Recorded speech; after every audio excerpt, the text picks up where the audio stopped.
Bien, ante todo, muchísimas gracias por la invitación que me han cursado para participar de esta conversación. El tema del que yo me voy a ocupar en los, espero, 15 minutos que siguen, y que espero responder de una manera suficientemente clara para que luego podamos discutir, es relativo a las condiciones que hacen posible el debate público. Esta es la pregunta a la que quiero dedicar los minutos que siguen. Pregunta, digo, que se relaciona y subyace, desde luego, en la cuestión que ha tratado Fernando, aunque es probable que el punto de vista que yo asuma sea un punto de vista un poco más general que el que ha asumido él mismo. ¿Cuáles son, detengámonos un momento en la pregunta, cuáles son las condiciones, los requisitos, las circunstancias que han de configurarse para que podamos hacer lo que ahora estamos intentando hacer, es decir, intercambiar razones a partir de trayectorias vitales radicalmente distintas, a partir de convicciones acerca de la condición humana que son seguramente inconmensurables unas con otras, pero así todo hacemos el esfuerzo de entendernos y nos entreveramos en un diálogo y una conversación animados todos nosotros, de eso no tengo ninguna duda, por el convencimiento que si nos esmeramos suficientemente en dialogar y en conversar vamos a llegar a puntos de vista comunes. Entonces la pregunta es, ¿qué hace posible esta rara convicción que a partir, insisto, de trayectorias vitales tan disímiles y abrazando cada uno de nosotros convicciones tan distintas respecto del destino final de lo humano, podamos, no obstante, tener y abrigar la confianza, una confianza imperturbable, que podemos alcanzar un punto de vista común? Esta es la pregunta que yo quiero intentar responder, como digo, en los minutos que siguen. A mí me parece, para ir directamente a la respuesta en beneficio del tiempo, a mí me parece que son tres las circunstancias que uno podría identificar que hacen posible el debate público en las condiciones contemporáneas.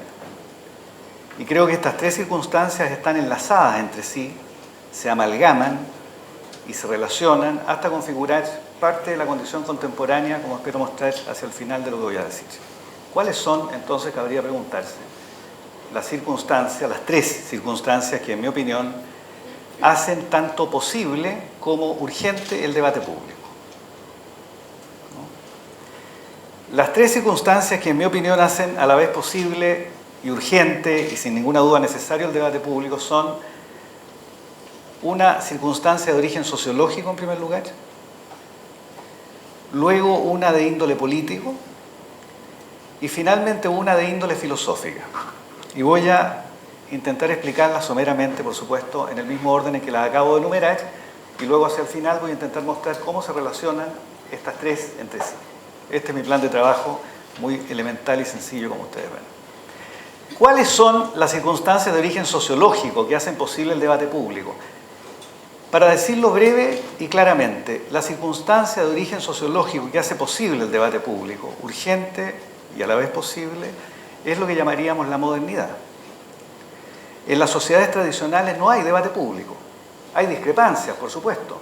Las personas difieren en aspectos circunstanciales de la vida, pero todos convienen, en base a una especie de conciencia moral común, que la vida humana y el conjunto de la creación tiene un cierto telos que ilumina todas las respuestas. Y podemos tener cegueras transitorias, dudas parciales acerca de cuáles sean esas respuestas. Pero no tenemos ninguna duda en una sociedad tradicional dónde están esas respuestas. Porque lo propio de una sociedad tradicional, como lo ha descrito largamente la sociología desde Henry Maine a mediados del 19 hasta hoy día, lo propio de una sociedad tradicional es que sus miembros comparten una misma conciencia moral. O como decía Ferdinand Tönnies, en la Gemeinschaft se comparte un mismo consenso respecto de la situación final de la vida humana. Entonces, las sociedades tradicionales, que son sociedades, repito, segmentadas o sociedades estratificadas, en las cuales una misma conciencia moral invade todas las conciencias individuales, de suerte que en ese tipo de sociedades, permítanme insistir, se discrepa, por supuesto, y se difiere respecto de cuestiones y se discute, pero no hay debate público en el sentido estricto, porque el telos final de la vida humana, es decir, la finalidad para la cual estamos aquí, se da por sentada. Se da por sentada. En la sociedad moderna, en cambio, y esto es lo peculiar, lo que llamamos modernidad, esta mezcla de capitalismo, Estado nacional, mediatización de la cultura, la modernidad, el mundo en el que hoy día vivimos, ¿no? En cambio, es un tipo de sociedad que ha experimentado dos procesos que creo yo explican claramente por qué el debate público es tan necesario, imprescindible y a la vez posible. Uno de estos procesos es lo que la sociología llama diferenciación, ¿no? Las sociedades modernas son sociedades extremadamente diferenciadas, ¿no? El quehacer de la vida humana se multiplica en múltiples e ilimitadas dimensiones no siempre consistentes entre sí. Incluso la propia vida personal de cada uno de ustedes, con toda certeza, porque ustedes son sujetos modernos, seguramente está escindida en múltiples roles no siempre consistentes entre sí, que suelen ser fuente de angustia, como sabemos. O sea, la sociedad moderna es una sociedad radicalmente diferenciada, por una parte. Y por otra parte, la sociedad moderna, junto con ser radicalmente diferenciada, es una sociedad que, por motivos que luego podemos dilucidar, ha separado las esferas de valor, ¿no? Permítanme en esto citar nada más de pasada a Weber. Weber dice esto, ¿no?, en La política como vocación. Ustedes seguramente lo recuerdan. Dice Weber, lo propio de la sociedad moderna es que el mundo en el que hoy estamos es un mundo donde lo bueno, lo bello y lo verdadero no coinciden, ¿no? Algo puede ser bueno y no puede ser bello. Puede ser bello y sin embargo no ser verdadero y no ser ni bueno ni bello. Esta es la condición contemporánea. Por eso Weber dice, lo propio de la modernidad es la separación de las esferas de valor y el hecho que en la modernidad no es que no haya Dios. El problema es exactamente lo opuesto, hay demasiados dioses. Hay un politeísmo ante el cual cada conciencia individual inevitablemente debe escoger. Esta es la condición contemporánea. Una extrema diferenciación de la vida por una parte y una separación radical de las esferas de valor por la otra, ¿no? Y entonces la pregunta es, ¿de qué manera la sociedad moderna logra coordinar las acciones de sus miembros, comprometiéndolos en una misma empresa común, a pesar que la vida humana está tan diferenciada y a pesar que el valor está tan fragmentado? Este es el problema moderno. ¿Cómo usted logra crear siquiera un símil de comunidad, una misma orientación común para la acción, para tantas, múltiples, ilimitadas vidas humanas que están diferenciadas cada una de ellas y además donde el valor se fragmentó, estalló en mil pedazos sin que nadie, por más entusiasmos que ponen, haya logrado reconstituirlo?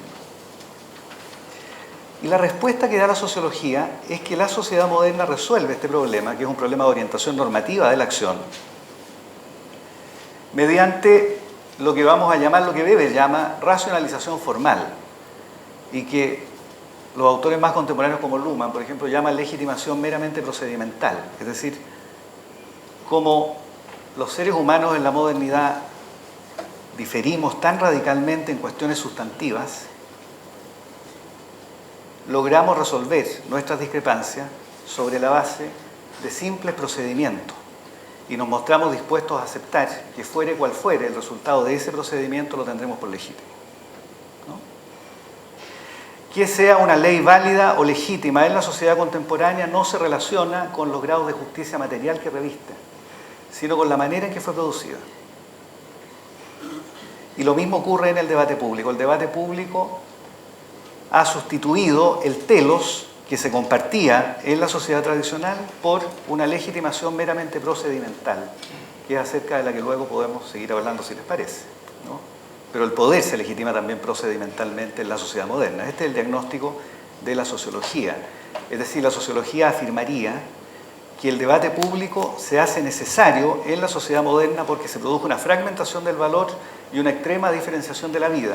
Y se hace posible porque el sentido de comunidad lo rescatamos o lo recuperamos sobre la base de una extrema formalización del diálogo que llamamos legitimación procedimental y acerca del cual podemos luego, si les parece, dar mayores detalles. Esta es la primera circunstancia a la que yo quería referir. Ahora, no es solo, sin embargo, y como lo anticipé de antes, una circunstancia de origen sociológico lo que hace urgente y necesario el debate público. También hay una cuestión política, ¿no? Y me parece a mí que esta cuestión política ha sido subrayada por una larguísima tradición literaria en la filosofía política, a extremo tal que esto se ha transformado casi en un lugar común, ¿no? Pero la política se ha traducido en el esfuerzo permanente por evitar la guerra. Y bajo las condiciones modernas, lo que llamamos política es exactamente eso. Un conjunto de estratagemas, ritos, diálogos, puestas en escena, que tienen por objeto evitar simplemente la guerra. ¿Y cómo hacen esto la sociedad o la política contemporánea? Bueno, lo que hace la política contemporánea para alcanzar este objetivo político, lo voy a decir como lo dice Weber, es sustituir y enseñar a sus miembros a que las convicciones finales que cada uno de nosotros abrigamos respecto del destino humano, respecto del sentido del dolor y del sufrimiento, que son las fuentes del sentido finalmente, ¿no? Quien tiene ideas acerca del sentido, de lo que vale o no vale la pena en la vida, en realidad lo que está haciendo es, a fin de cuentas, explicarse el dolor, digamos, ¿no? Siempre la teodicea es la fuente del sentido, a fin de cuentas, pero pongamos eso en paréntesis. Lo que enseña la política moderna es que usted, si quiere convivir políticamente en la sociedad contemporánea bajo las condiciones que antes describí, usted tiene que resignarse a poner en paréntesis sus convicciones últimas. Y que las convicciones que usted abraza acerca de cuál sea el destino humano, el sentido del sufrimiento, el dolor, cuál es el norte hacia el cual se encamina la condición humana, si acaso tiene o no tiene sentido este valle de lágrimas, para repetir las palabras del Evangelio, todo eso usted en la sociedad moderna lo pone en paréntesis como si fuera su simple opinión. No es su opinión, desde luego, usted no tiene eso como opinión, usted cree firmemente que esa es la verdad final. Solo que usted en la sociedad moderna se resigna a no luchar a muerte por esa verdad final, ¿no?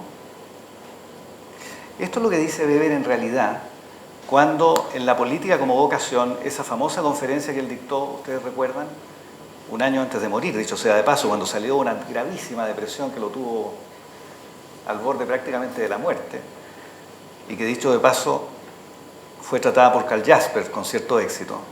Bueno, cuando Weber sale de esa depresión, dicta la política como vocación, y ahí él dice o explica que en las condiciones modernas la política supone lo que él va a llamar una ética de la responsabilidad y no en cambio una ética de la convicción. Una ética de la responsabilidad es una ética que no se contenta simplemente con abrazar un determinado valor o convicción hasta el final, así el cielo se venga abajo, sino que está alerta a las consecuencias que la prosecución de esa convicción podrían acarrearse. Y la principal consecuencia que se seguiría en el mundo moderno, como el propio Weber lo dice en otra famosa locución, si cada uno se dejase llevar por la responsabilidad, por la ética de la convicción, la principal consecuencia sería que estaríamos dispuestos a dar la vida por eso. Y eso no hace posible la política. La política, en cambio, es el esfuerzo permanente por eludir ese momento final, ¿no? Y por eso, en las condiciones modernas, la política es tan insatisfactoria. Por eso la política no es la fuente de la felicidad. La política no nos cura el dolor, no provee un sentido a la vida personal, no resuelve nuestras dudas más profundas, no sutura nuestras heridas, nada. La política es un quehacer distinto, un quehacer más modesto, más mediocre, al igual que quienes la practican, de quienes nos quejamos, pero la política no sería mejor si fuera ejercida por monjes o por curas.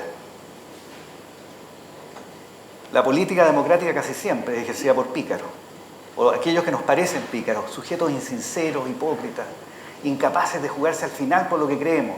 Pero bueno, en eso consiste la política moderna. Porque la política moderna descansa sobre la ética de la responsabilidad. Esta es la condición moderna de la política que se relaciona, como ustedes ven, con la legitimación meramente procedimental de nuestras convicciones, ¿no? Si alguien tiene convicciones finales acerca del mundo, de la vida personal, acerca del destino de cada uno de nosotros, no es la política el lugar donde debe perseguirla o persuadir a otro, ¿no? Tampoco la sala de clase. Es la iglesia, pero ni la sala de clase ni la política.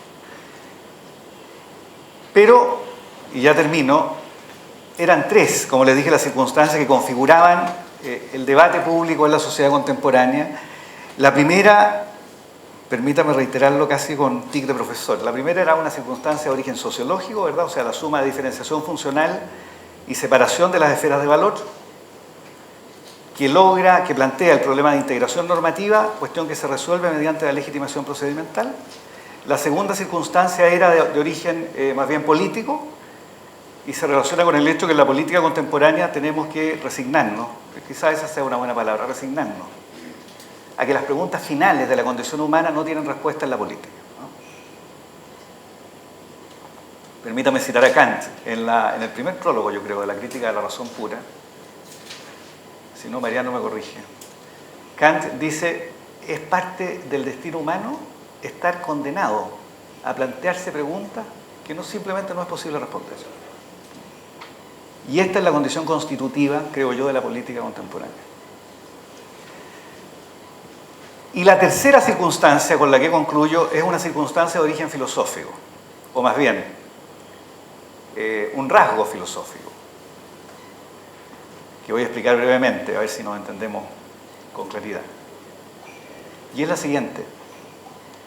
En las condiciones modernas, el debate moral, que es el debate público más radical, porque es el que carece prima facie, a primera vista al menos, de un mundo común que nos permita resolver nuestras discrepancias, el debate moral en las condiciones modernas es un debate que se independiza y debe independizarse de toda ontología.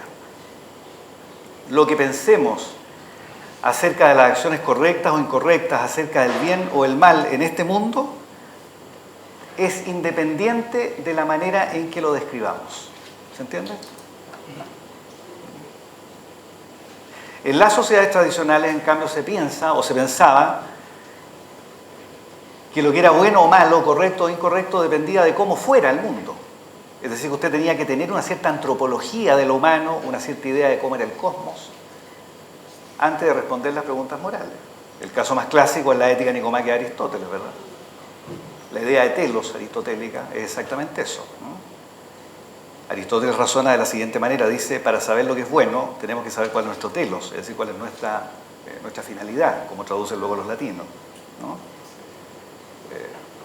Y solo si sabemos cuál es nuestra finalidad, que está inscrita en aquello que somos, podremos saber qué acción es correcta. De la misma manera dice, en la bellísima imagen Aristóteles, que el arquero que apunta a un blanco, ¿no? De ahí viene la imagen aristotélica. Tenemos que saber cuál es nuestro telos. Busca el arquero, dice, un blanco para sus ojos y no lo buscaremos nosotros para nuestra vida. Este es el punto de vista aristotélico. En las condiciones modernas nos resignamos a que esa es una pregunta que no tiene respuesta. Entonces la ética se independiza de la ontología, o para decirlo en términos técnicos, para los filósofos, ¿eh? La ética en condiciones modernas es compatible con el antirrealismo, digamos, cosa que no digo yo, sino que dijo Michael Dummett, un famoso filósofo británico, divulgador de Frege, que era un gran filósofo de las matemáticas, por supuesto. Es decir, usted no requiere una metafísica pesada, una ontología, para discutir o tener o contar con un punto de vista moral, ¿no? ¿Y por qué es esto así? Bueno, porque es la única manera que podamos discutir moralmente cuando incluso las descripciones finales del mundo son fuente de discrepancia, ¿no? Y esto es lo que explica que en la cultura contemporánea o en la filosofía contemporánea, la filosofía no es más que una descripción ex post de procesos culturales, finalmente, la racionalización de lo que ocurre en el mundo de la vida. Esto es lo que explica por qué en la filosofía contemporánea se insista tanto en las éticas del discurso, en las éticas meramente procedimentales, en las éticas a la Kant, etc., ¿no? Porque todo ese tipo de éticas, a la Habermas, digamos, es decir, éticas que ven en los presupuestos de la acción comunicativa implícitos ciertos principios de orden moral, ese tipo de éticas lo que comparten entre sí es simplemente que independizan el debate ético y moral de cualquier ontología.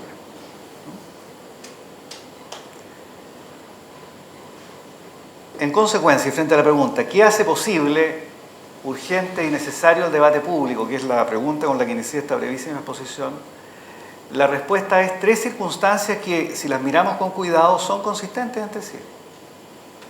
Una vida social extremadamente diferenciada, fragmentada, no carente de sentido, sino sobreabundante de sentido. No es que en el mundo moderno como cree la sociología vulgar, haya desaparecido la religión, las convicciones finales. No, no, hay demasiada. La vida se ha vuelto electiva, incluso aquello en lo que usted cree es producto de su elección. Bueno, en estas condiciones modernas de extrema diferenciación de la vida, fragmentación del valor, que es la condición fáctica en que desenvolvemos nuestro debate, la única posibilidad de llevarlo adelante es políticamente poniendo usted en paréntesis sus convicciones finales, tratando como opiniones lo que para usted no son opiniones. Pero en ese cinismo inevitable radica la virtud de la democracia y aprendiendo que para debatir moralmente tenemos que prescindir de la ontología y de cualquier metafísica. Eso es lo que yo quería decirles. Muchas gracias.